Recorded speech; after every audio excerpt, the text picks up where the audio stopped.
नमस्कार दोस्तों। तो आज हम बात करेंगे कैसे मिलता है कर्मों का फल। तो यदि हम अपने जीवन में कुछ अच्छे काम करते हैं तो उसका हमें अच्छा फल, और कुछ बुरे काम करते हैं तो उसे उसका हमें बुरा फल मिलता है। यह वर्तमान जीवन में ही नहीं बल्कि आपके पूर्व जन्म से भी जुड़ा हुआ होता है। जैसा आप अपने पहले जन्म में कर्म करते हैं उसका फल आपको आने वाले किसी भी जन्म में मिल सकता है। केवल ये संभव नहीं कि यदि आपने पिछले जन्म में बुरे कर्म किए हों तो उसका फल आपको उसके अगले बार वाले जन्म में ही मिले। ये फल आपको किसी भी जन्म में और कभी भी मिल सकता है।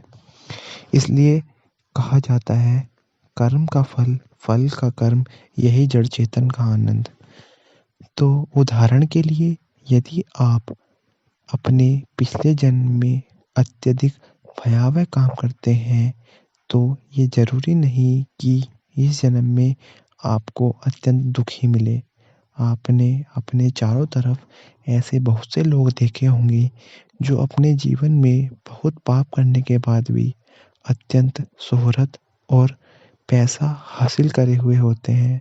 तो आप अपने मन में ये बात ज़रूर सोचते होंगे कि यार इतने बुरे कर्म इसने किए फिर भी भगवान ने इसे कितना पैसा दिया। तो ये संभव है कि उस व्यक्ति ने अपने पिछले जन्म में कुछ ज़रूर अच्छे कर्म किए होंगे जिसका फल उसे अब मिल रहा है। अब हम यदि आत्मा की बात करें तो भगवान चाहते हैं कि आत्मा और परमात्मा का मिलन हो।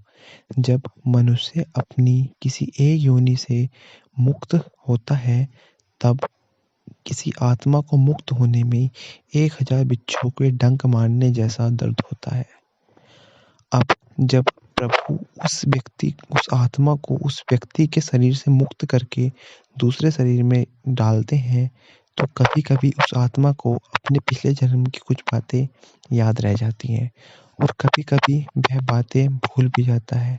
यह इसलिए होता है क्योंकि वह आत्मा अपने पुराने शरीर को छोड़कर नए शरीर में प्रवेश करती है।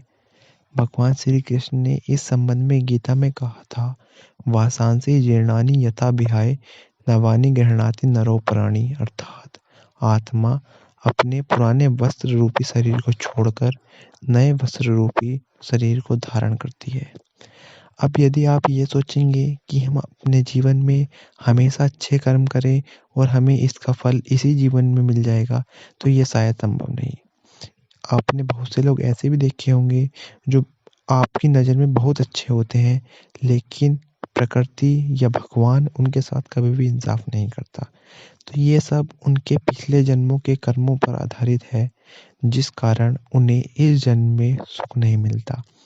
तो अब मैं आशा करता हूँ कि आपको कर्म का फल किस प्रकार मिलता है ये बात समझ आई होगी। अगर आपको वीडियो पसंद आई तो मेरे चैनल को सब्सक्राइब करें और अपने सभी दोस्तों के साथ शेयर करें। धन्यवाद।